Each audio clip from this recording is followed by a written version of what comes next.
Now, we just talked about inclusive practices. I feel like that is kind of a buzzword, but Yeah.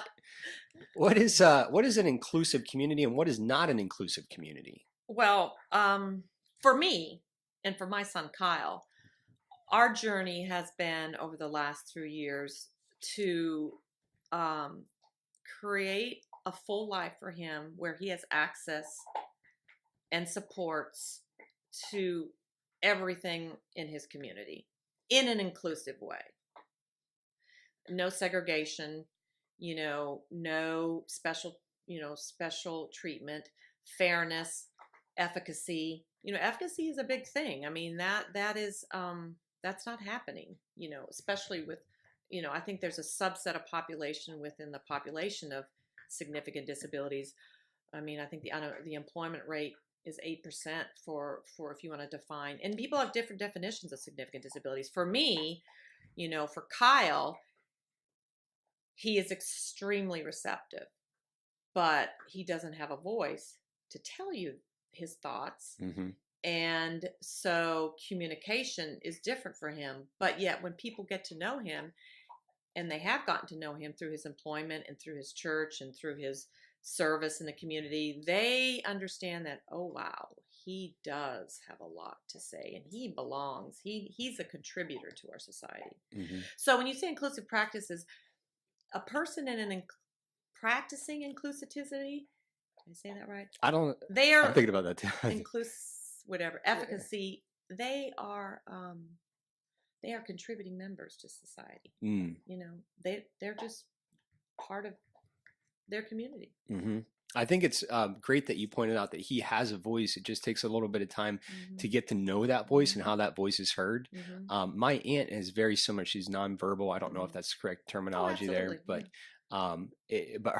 when you're around her and her caregivers and her family, when she goes to say something, it's like, okay, this is what she wants. But when people that aren't familiar with Bridget and they don't know her communication style, it can almost seem, and she can get very frustrated too, as anybody would get if you're trying to say something and they're just not understanding. But with time, I mean, all of her caregivers know what she wants, when she wants it, and well, that's why employment was such an important part for me in knowing about TASH, because I was struggling with that. How is that ever going to work for Kyle? And when I went to TASH and I saw at the conference what other people were doing and how they were doing it, how they were making it happen, talking to hundreds of parents, and realizing that this is not a dream. This is happening, and it's happening more and more and more. So TASH was where I was able to realize that for Kyle.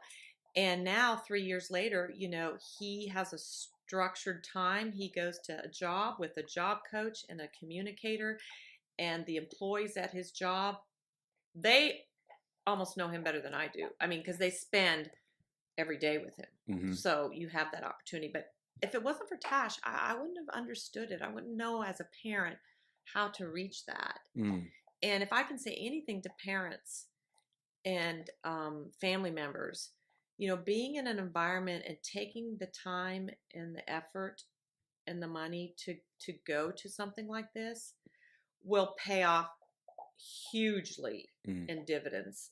It's paid off for Kyle. It's created a whole new life for him. And I really contribute that to the TASH conference. And that's being there for that weekend, being surrounded by people. 5 days. Oh, it is a 5-day event.